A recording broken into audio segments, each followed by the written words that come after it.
How, when, and where will medical marijuana be distributed in Maine? Those were some of the questions tackled Tuesday by a newly appointed task force. Governor Baldacci picked that panel to advise him on how to implement the state's newer and broader medicinal marijuana law. Adrian Bennett reports. The work here is of the task force. The state is now in charge of licensing nonprofit groups to provide medical marijuana to qualified patients. So a 14-member task force has been formed to set the rules. Rules that are supposed to be in effect within 120 days.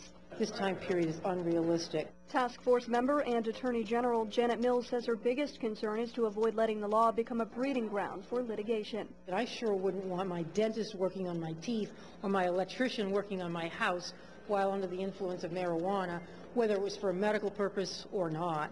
So these are important public policy concerns. While 13 states permit medical use of marijuana, only Rhode Island and New Mexico laws are comparable to Maine's, putting the state in control of distribution centers. One of Tuesday's discussions revolved around whether Maine should start out small. New Mexico in particular started with one dispensary, and then, just recently the Secretary approved 4 additional ones. Maine is the first state to have passed the measure by voters, and some of them lined the walls of the State House to listen in.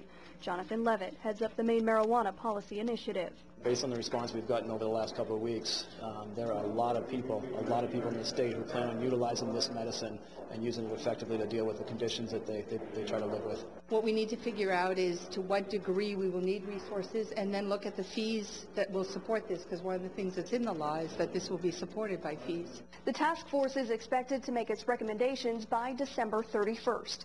Adrian Bennett, WABI TV 5 News, Augusta.